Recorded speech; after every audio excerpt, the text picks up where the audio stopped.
All right, my name is Rachael Woody. It is September 11, 2013, and I'm here with Dr. Greg Jones, who is a climatologist and professor at Southern Oregon University. And the question I'd like to start out with is why wine? And perhaps for you, why climatology as well? Well, this goes quite a bit way back. So you're right, it's a long story. My initial career when I was in high school was as a chef. I was learning how to cook, and I worked in some very nice restaurants in the Bay Area, San Francisco. And my interest in cooking really came about because I think that was about the only artistic form of anything I could do. I've always joked that I can't sing or dance or play an instrument, but I can't draw. So my artistic talent is limited. But something happened with food that I could understand, and it was something that really worked with me.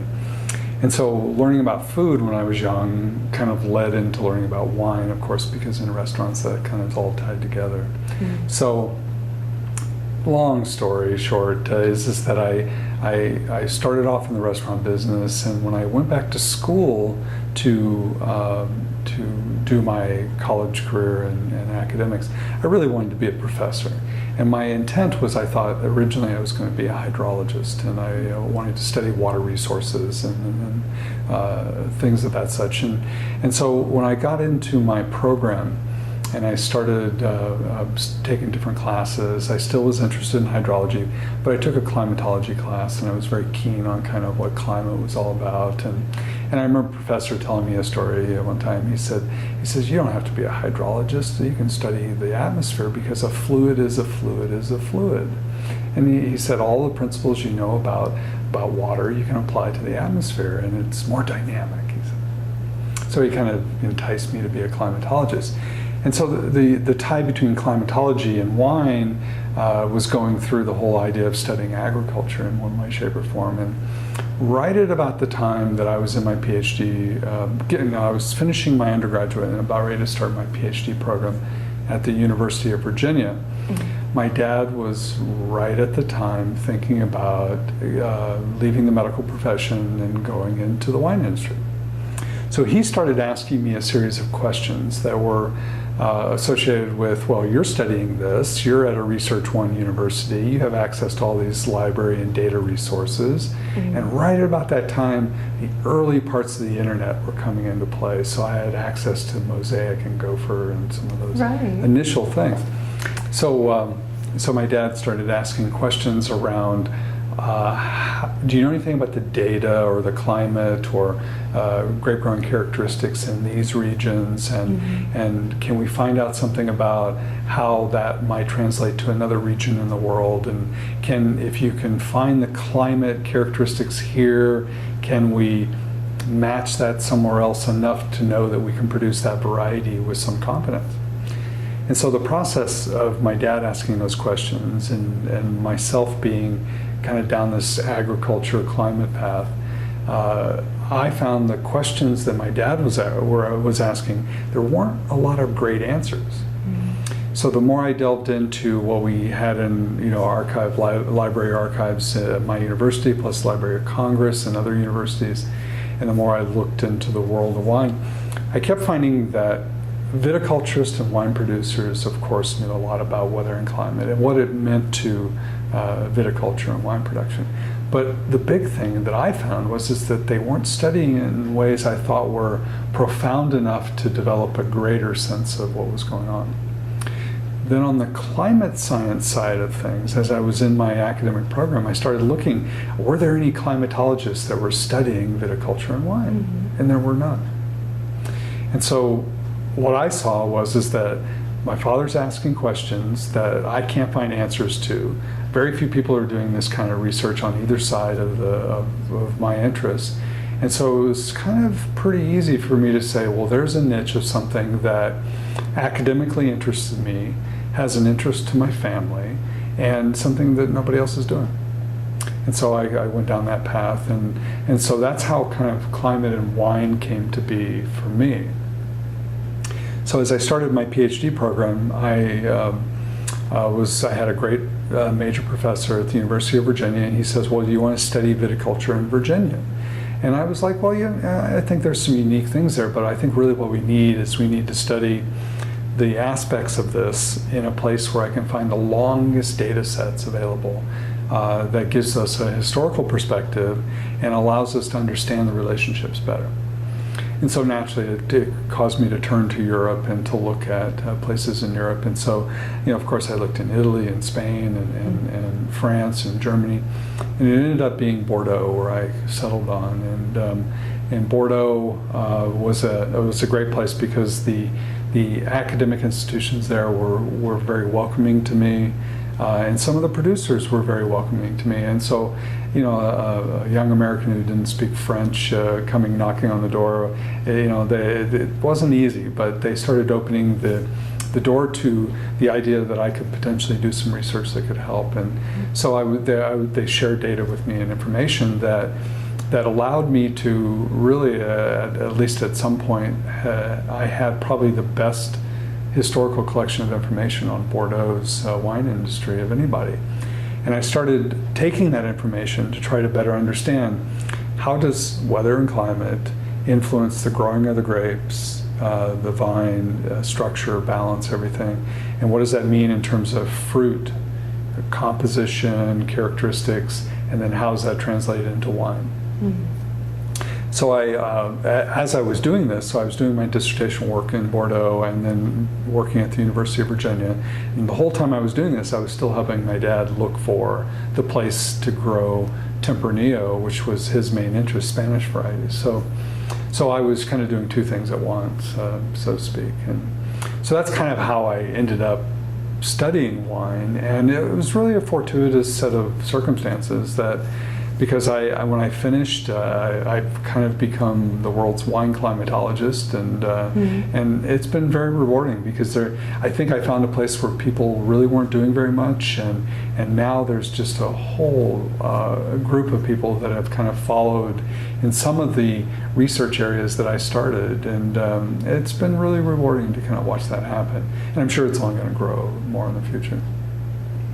Yes, I'm sure your father, Earl Jones, was one of the first, if not the first, to really try and match a European climate and varietal with somewhere in the U.S. Have you seen that grow? Yes, I definitely have. I mean, it's pretty clear. And I should say that this has been going on for a long time. Australians did something similar, Chileans, Argentinians, and throughout the U.S., there's been this attempt to always try to pick the best site to grow the best variety. Mm-hmm. There's been some research done over the years that have looked at it, but often the research wasn't done necessarily correct relative to either that variety and or that location. And so I think that there was, even when we started looking at it, there still was a lot to be learned. And I still think today there's a lot to be learned. For example, how do we know that that one variety is suited to this climate and maybe not something else that we have never experienced before? Or another question is that an Italian variety like Nebbiolo, mm-hmm. Why does Nebbiolo do what it does in the Piedmont region and has never really truly been replicated anywhere in the world in a consistent way? We've been able to do similar things with other varieties, but Nebbiolo is a mystery. And so, it's those kind of questions as a scientist that really kind of interest me. And I think more and more people are trying to do that. The new world of wine today is all about experimentation. People can go to a given region and plant a variety that they have had a fascination with, as long as they know that the climate will allow that variety to ripen, and they've got a good piece of land that doesn't hinder it in some way, shape, mm-hmm. or form. Then they can achieve that kind of really unique kind of marriage of their interest in a variety. With what you've researched so far, and then of course what you're seeing in Southern Oregon, one of the major questions we've been exploring is, okay, so Pinot Noir, that's a big Oregon wine, but what else could Oregon be known for or is going to be known for? And this is a big issue because we have an extremely diverse state. If you look at the climates of Oregon, we may be as diverse as any other major wine region in the world. We're like France in many ways in terms of having kind of cool to moderate to relatively warm climates. And in doing so, across that diversity, we can really grow quite a few different varieties. I don't have exact data on this, but I know that in southern Oregon, the Umpqua and the Rogue Valley, there's at least 70 different varieties being grown today. Now, some of them may be very small quantities, but the idea behind that is that tells us something about the industry, that we have a diverse enough climate that people are trying things that are quite different from what might be the norm.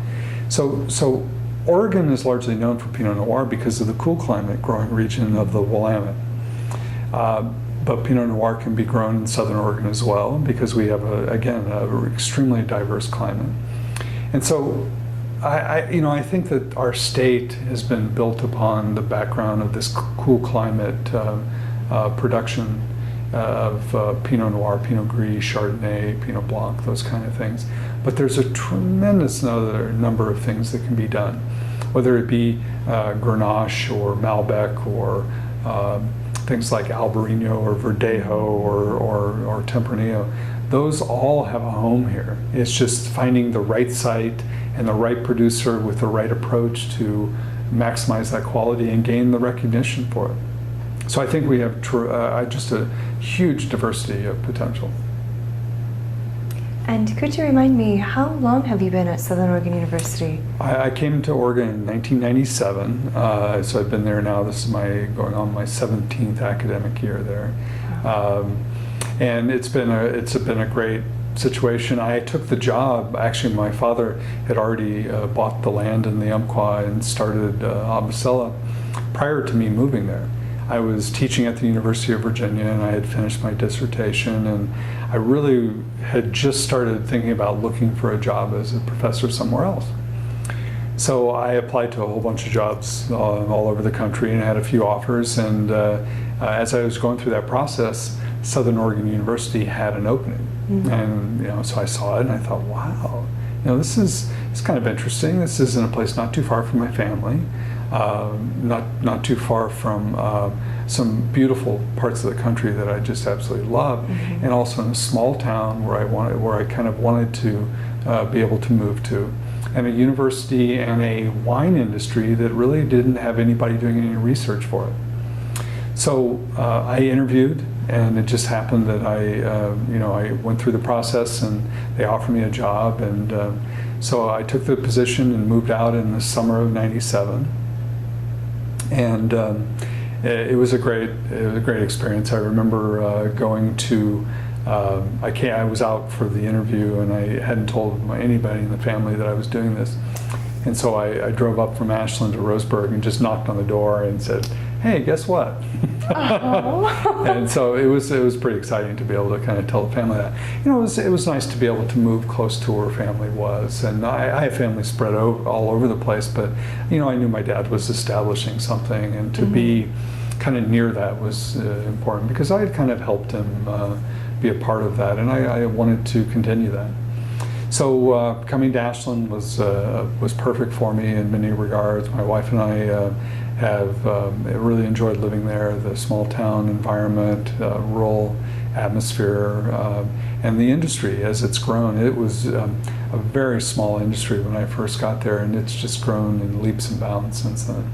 And so to be a part of that has been really very rewarding.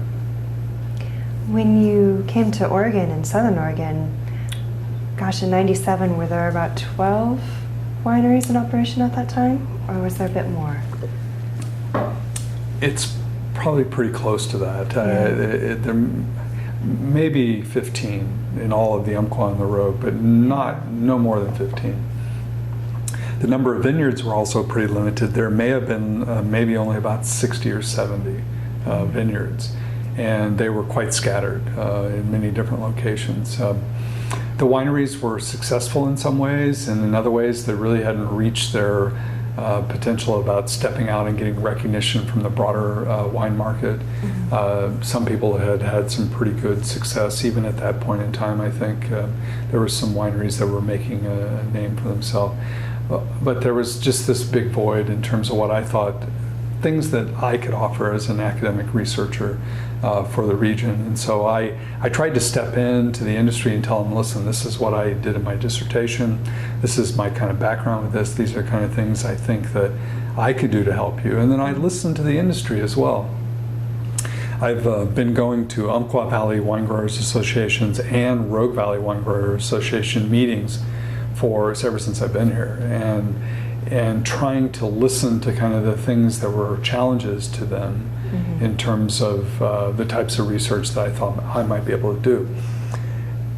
And so through listening to the industry, I think I was able to craft some projects over time that have been relatively useful and arguably could probably even be redone, because I've been here long enough now that some of the things we learned initially, it would be wonderful to kind of update those today. One of the things we've been following, and I'm sure you could really speak to as the climatologist, how have you seen the varietals change, what's been planted down in Southern Oregon, and then of course what are the implications of the climate changing now with... Yeah, I mean, there's quite a few things we can kind of touch with on that, and I think probably the best thing to do is to kind of step back into maybe the 1960s, 50s, 60s, and 70s in Oregon in general.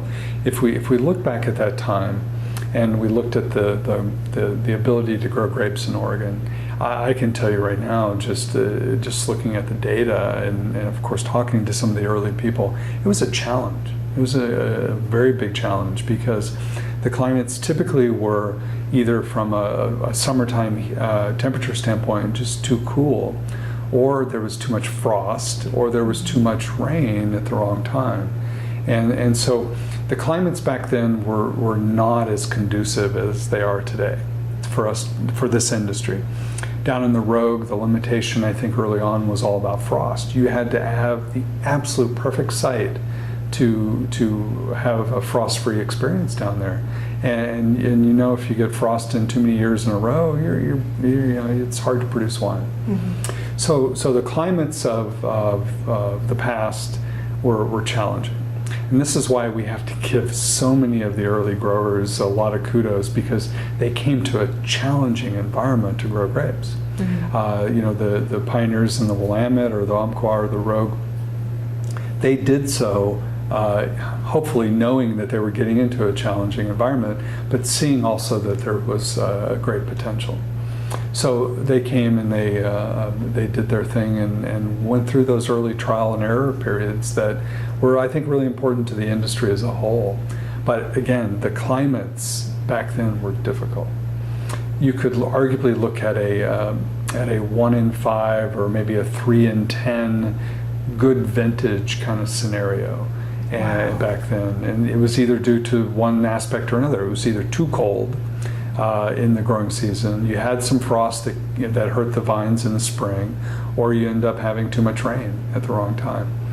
Fast forward to today, we're in a much different environment. We could arguably say 9 years out of 10 or 10 years out of 10, we can produce wine, you know, everywhere in the state that it's grown. There are some challenge years, there are some challenges between individual kind of vintages, but it's a completely different environment. So in the Rogue, where frost was the limitation, today frost still occurs, but it doesn't occur to the same frequency. If we look at other places, the Willamette Valley being right at the margin of enough heat to ripen the varieties that have been grown here, today it's suitable. And so we're just in a different environment. So climate change has made the industry more resilient today because of it. Now the question always kind of moves into the future, and everybody wants to know that the future it's a challenge to predict. But climatologists have been looking and modeling the climate, and we've done a pretty good job of being able to understand what that looks like. And what we try to do is we try to model the past, knowing what we know. Mm-hmm. And if we can do a good job of creating today based upon those models, then we think we can be fairly confident of what those models might look like in the future. And so if we look at our future climate structure, there's no indication that the climates are not going to continue to change. So, and that change is pointing us toward a warmer environment still. So if you take the past 30 to 50 years of climate change and what we can do today, and then move forward, we're likely going to see a completely different grape-growing environment in the future. It very well could be that we're warmer in some places to grow varieties that we can't grow today, but it also likely may be that the conditions that are marginal in some places right now are also going to be much more conducive. There could be any number of kind of end results, but if we're looking at what our models are telling us, then the future is going to be different, and we need to know what that looks like and know the range of the potential, and then operate within that. For the Southern Oregon wine industry, and if you're comfortable speaking to it, the larger Oregon wine industry, how have you seen that grow, and where do you see that going in the next 10, 20 years? You mean in terms of climate? Sorry, sort of in climate, of course, but also as an industry, as it plays in business and marketing and with the national and international wine business. Well, you know, this is a real challenge because we're in a unique place relative to the rest of the fabric of the U.S. wine production.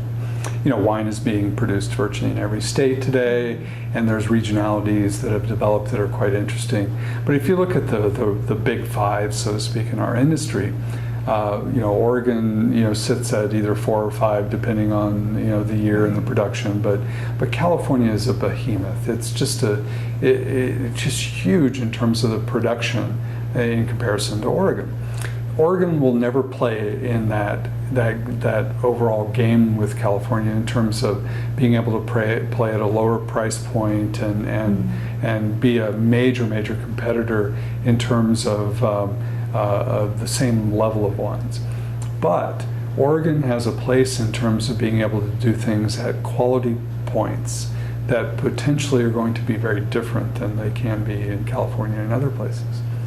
So I think Oregon will always kind of, I mean, the numbers are dramatic. I mean, California is 90 to 93% of the country's production, and Oregon is less than a fraction of 1%. I mean, so it's just completely different types of industries. But what Oregon has going for it is that we have a quality factor that I think that most of the producers are shooting for. We're playing at a different price point. We work with different varieties in different ways and produce different styles of wines than are often done in California. So we have some uniqueness associated with that. Oregon also has a general viewpoint that the rest of the country, when you hear about Oregon, you think about something being green or sustainable or organic or something along that line. So the vision of Oregon is different. I think I saw some research not too many years ago that looked at, you know, the different types of wine perceptions, and California, of course, is value, and Oregon is quality and environment, and you know, that kind of thing. And so I think Oregon's place will be that for a long time. I could see the climate becoming more conducive, and our industry is going to grow. Of course, we're going to probably get much more acreage planted over the next, you know, a decade, you know, 2 decades. There's no doubt, but it's not going to grow, you know, to California size in that time period. I mean, if you look at our trajectory of growth, it's around 3 to 5% per year right now. And, you know, I could see that continuing. If certain things happen in the market, I could see it getting even more rapid than that. But I wouldn't expect it to change too much. What are some of the future concerns grape growers and winemakers may have in the future? Well, I mean, I think, you know, climate is clearly one of them, and there's no doubt. You know, the climate presents really what I think are 3 basic things. The issue of extreme events like hail, rain at the wrong time, so on and so forth. If our future climates change in terms of extremes, we have to be very careful of that. That's a risk factor to the crop. And so we need to understand kind of what that looks like. We also need to understand how the climate varies. It varies on short to long time scales, and we need to understand what that looks like to manage production. There's no doubt. And climate change, of course, if we're not prudent enough to pay attention and then adapt as needed, then we're going to have some challenges in the future. Probably today, and maybe even more so in the future, that I can foresee right now is the issues of diseases and pests that we don't know anything about, or that our systems have never seen and we're not used to managing. We have a few today that are somewhat problematic, and we really don't know where that's headed. It could get worse. They might run up to some natural limits that keep them from being problematic, but invasive species that come by happenstance of human processes, where we move nursery products from here to there, or we bring products from our aunt's house in Kansas, and all of a sudden there's a bug in it, and that bug or whatever disease or whatever it is, all of a sudden proliferates here because it doesn't have any enemies. Mm-hmm. And so those kinds of issues, I think, will always be at the forefront. There may be a new disease or pest every few years that we don't know much about today. So we need to be prepared for that, and at least have systems that we can adapt or make more resilient to those kind of challenges over time. Changing markets, international issues, of course, are a big component of things.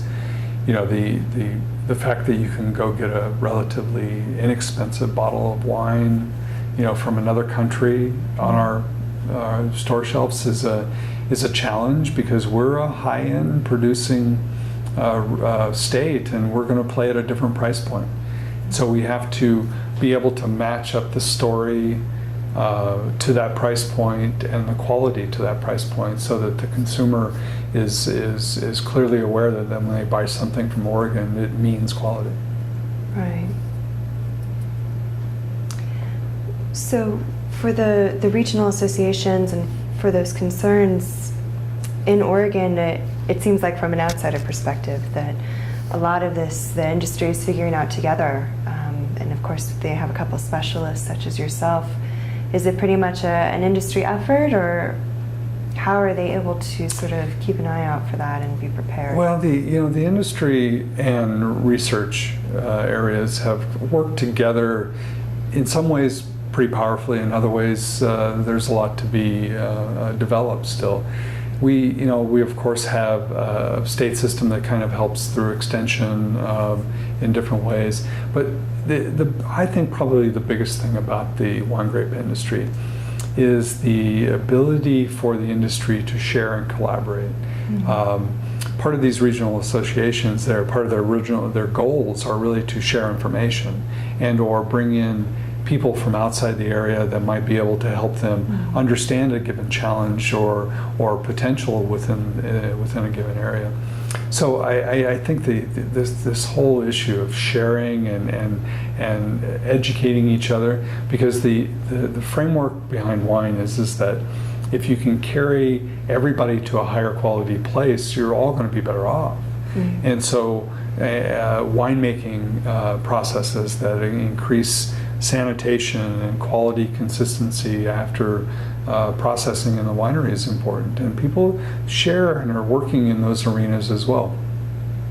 Viticultural practices that may be tied to plant material or rootstocks and or how to train the vines, those are all individual ways in which I think growers learn from each other. They always say that one of the best things you can ever do with a vineyard is look over your fence at the next person's vineyard and then go talk to them and find out kind of what's going on, because I tell you, they're not there to see you fail, but you got to ask the right questions and be engaging. And I think that that's the biggest thing for the industry. It's not so much that other industries don't do that. I just think that the wine industry is much more in an engaging community of people working together. Mm-hmm. So that was pretty much the formal set of my questions, but I know we could go a lot further in your specialty, or perhaps there's areas I should have asked you about that we could cover. Well, I could. There's probably a lot of different ways that we could talk about different things. One of the pieces of research that I did early on was all about documenting kind of where and how grapes are being grown in a region. I think this is an important piece of research that can be done from the academic side. As industries developed in Europe, in kind of old world wine regions, these kind of things, some of it was trial and error, some of it there was a little research, but it just kind of evolved over time. And so if you look at a given location like Burgundy, you're talking about 1,000 years of development at least. And so can we accelerate that? Does the Willamette Valley need 1,000 years to end up to be something unique? No.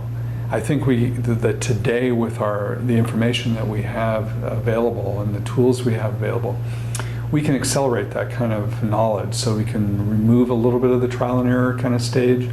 And what I'm getting at is this idea that can we understand where the best vineyards could be, where the best terroirs are, so to speak. The idea that can we map them out and help people make good decisions? And I think research has gotten to that place.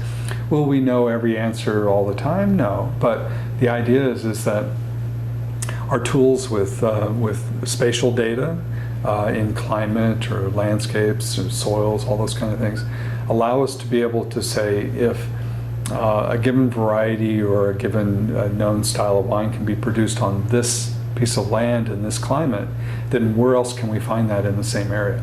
Right. And some of the original pieces of research I've done down in Southern Oregon have tried to look at that, tried to say that, okay, what kind of landscapes do we have within our climate that are the most suitable to wine grape production, and try to help people make that good first decision. Because site selection is the key to the whole thing. If you get the wrong site, or you put the wrong variety on a good site, then you're going to have a mismatch. Right. And trying to help that out as a learning process is very important. You can only imagine how many trial and error mismatches were done in other places as the wine industries developed there. And so hopefully my research has helped kind of put that in the grower's hands a little bit more. The idea that we document baseline conditions, we observe kind of evolving conditions, and then we can kind of model where those conditions can be found in other places. So I think that's hopefully something that will develop over time, and who knows that in 20 years from now, what I'm talking about in terms of doing this kind of thing will be even more refined to some very automated ways that would make it even that much easier for growers. But I think that's an important piece of the puzzle. Is it accelerates the trial and error, so to speak, so that you don't have to do as much of it. Right. Certainly not 1,000 years worth of time. Yeah. I know that we are starting to broach research on trying to identify the varietals that the Oregon pioneers first planted, like in the 1800s. I don't know if you've had a chance to really get into that part of the research? Or? Well, I mean, I've looked at some things, but I could go back to Peter Britt in Southern Oregon and his initial kind of foray into it. He was really a horticulturist and a weather geek, kind of like I am. He was extremely interested in kind of the environment that he was moving into in Southern Oregon. And he brought a tremendous number of plants, not only grapevines, but many other horticultural crops as well. And he planted as many things as he could to figure out kind of how they grew there. And then Peter Britt and his son Emil were really the first forecasters, so to speak, or data collectors for weather and climate in Southern Oregon. They started, matter of fact, Emil started with the Weather Bureau when it was established, but Peter Britt actually took recordings, and there's some really interesting data back in the 1860s and 70s, where he wrote down what the high temperature was, the low temperature, and what his plants were doing at that time. So, there's a lot to be found there. I know Peter Britt had a wide range of grapevine varieties that he brought in. He didn't always specify exactly what they were because he may not have known exactly what they were. And I'd be willing to bet that even some of the early things that came in through the Columbia Gorge on the Oregon Trail, that the growers there possibly didn't know what they were.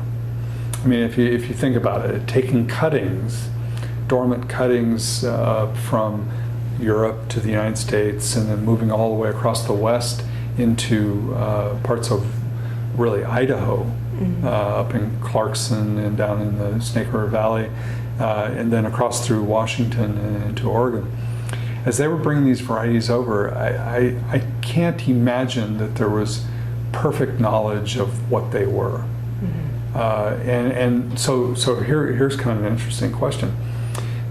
Just think of that historical kind of what had to have happened. So let's say that you're an Italian and you're in somewhere in Umbria, and you've got or Chianti, and you've got some Sangiovese cuttings from your grandfather's property, and you come over on a ship. Well, how long were those cuttings held, and did they, how did they keep them? Right. And then, so they come to the United States, they land wherever they land. Maybe they come through Ellis Island in the early 1900s or whatever. And how did the cuttings get managed at that point? Did somebody plant them in New Jersey and then take more cuttings from them? Right. And then what happens when they decided, I'm going to go westward? Whatever time period that was, 1800s, late 1800s, early 1900s. And then as they come westward, what did they do? How did they keep those cuttings viable? And did the same person who brought them over from Italy package them up and put them on the wagon to take them out to Oregon? So you can see all along that path there could have been potential things that happened. Now, as ship movement came into San Francisco and Portland and Seattle over time, there was a greater likelihood of that material making it on a ship passage and it being exactly known what it was. Right. And I think as time moved on and we got further into the 1900s, that of course probably became much more documented. But some of the early stuff, if you go into the 1830s, 1840s, 50s, 60s, as that material came across into Oregon, to be able to know exactly what that was, even if somebody had good documentation, we might not really know. Right. And I know something we've been finding is what they called it then may be called something different now, and it could be the same thing. Well, completely. Yeah, or the opposite, yeah. Yeah, so there's some challenges there. I mean, I think we have to take some aspects of historical information with a grain of salt and really understand that it likely could have been this, especially if somebody maybe who knew varieties relatively well was the person transporting it. But it's very easily, it could have been many other things as well. There was some indication that even some of some of what Peter Britt had may have been completely different from what he documented. Some of the Dorners and von Pessels and the Umpqua potentially had some similar kind of things going on. There was some early documentation out of California that when they were trialing, there was the gentleman's name was Bialetti, I think it was, one of the early agriculturalist at UC Davis that was trialing wine grape varieties. There was some information that happened between the 1870s and 80s and early 1900s that he showed that he potentially had the wrong variety completely in a couple of trials. And you can imagine that happening. I mean, the classic story with this is in Chile, where Chile for years had been known for growing Merlot because that's what they had on their label. And then genetic research found it was mostly Carmenere. I mean, can't you imagine that something like that at one point in time could have happened here too? Right. For you, what is the most curious, or what do you feel most passionate about with wine and climatology? Oh, I think that probably the fact that we still don't know very much. And that's what makes it interesting to try to better understand that. It's such a complex system when you tie multiple factors of the natural environment with multiple approaches from the cultural environment and produce a product. I mean, how do we know with any certainty that this taste or this aroma or this style is driven by this site in this way? Those are just really interesting questions, and I think that kind of drives me to kind of continue looking at those kind of things. I think we know a reasonable amount about kind of what some of the limits are. Like, we know that certain varieties just can't grow if the climate's too cold. But do we know what the warm limit is? We may not. The varieties also may be more kind of plastic in terms of how they might adapt to a given environment. And trying to understand what that is, for me, is kind of an interesting kind of ongoing research question. Well, is there anything else you'd like to leave for us? Well, I just think that it's a pleasure to chat with you and be a part of kind of what you're doing. This process is just really important for people to be able to look back at, and very much so from the people that were in the ground doing the planting and watching these things happening over time. I've been very fortunate to be able to look at that from another side and try to help document it from a science standpoint. But I give. Going back and giving the people, the early pioneers, the kudos for coming to a difficult place to do something, and sticking with it. You got to really kind of tip your hat to that. And so just being a part of being able to talk about that, I think, is very rewarding. So I'm happy to be a part. Well, thank you so much.